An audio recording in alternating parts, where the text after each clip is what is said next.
Quelques chiffres pour poursuivre ce magazine. En 2012, sachez que la Chambre de commerce et d'industrie a reçu 685 personnes dans le cadre de la journée découverte intitulée « Les 10 clés pour entreprendre ». Plus de 100 personnes ont participé au stage de 5 jours pour entreprendre. En 2012, toujours, 35 nouvelles relations de binôme ont été créées par le groupement des parrains d'entrepreneurs.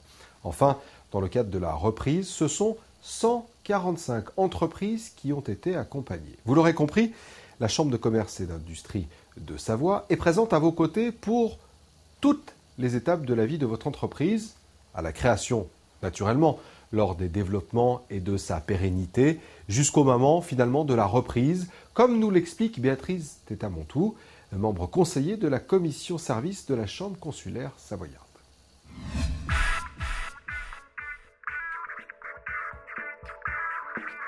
La transmission, la création d'entreprise, c'est quelque chose de vivant, où elle a tout son rôle à jouer. Donc elle a mis en place, il y a déjà un certain nombre d'années, une cellule qui est constituée par 7 personnes et qui sont uniquement dédiées à l'accompagnement des créateurs et des personnes qui transmettent, ou qui sont dans cette logique de transmission, cédants ou acquéreurs.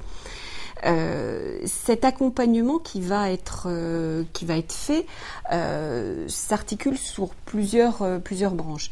La première, c'est la personne qui est intéressée soit par une reprise, soit par une création, va d'abord contacter la CCI, va rencontrer une personne de ces cellules qui va déjà lui donner les premiers outils de réflexion pour aller dans ce schéma-là, qui va lui donner les premières pistes à explorer.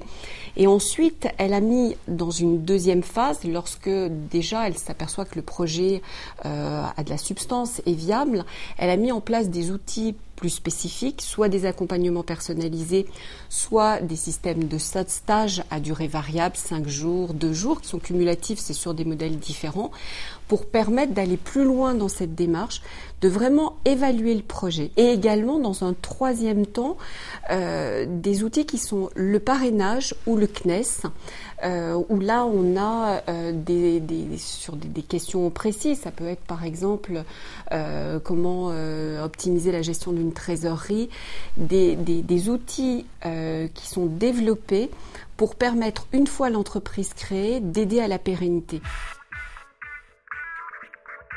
Chaque parcours est unique et la CCI ne se substitue pas à ces professionnels. Elle a un rôle vraiment de facilitateur, de coordination.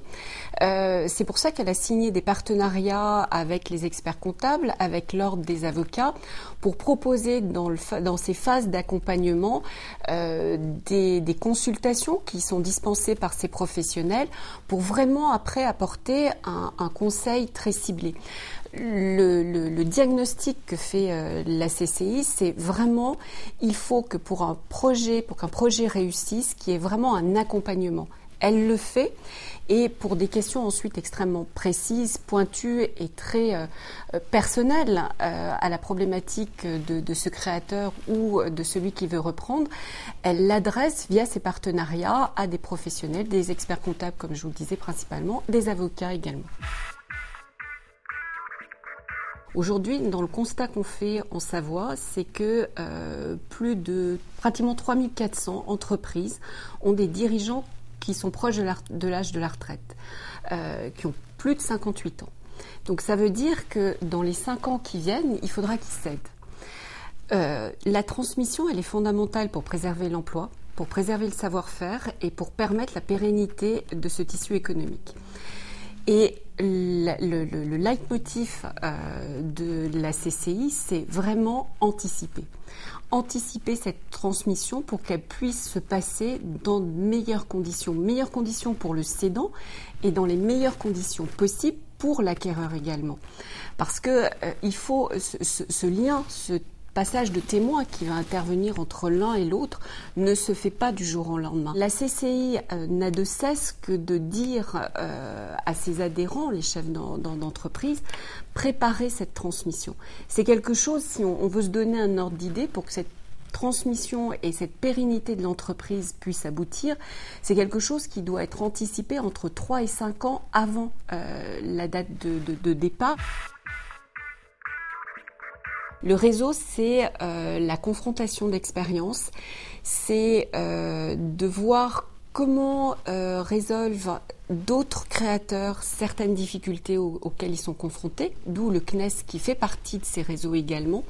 Mais ça peut être des réseaux complètement différents. Ça peut être Savoir entreprendre, ça peut être tout un tas de réseaux professionnels, paraprofessionnels. Mais le constat est que, encore une fois, le créateur ne doit pas demeurer isolé. Il faut qu'il partage, même commercialement, il faut qu'il se fasse connaître et qu'il soit toujours dans cette démarche de confrontation d'expérience.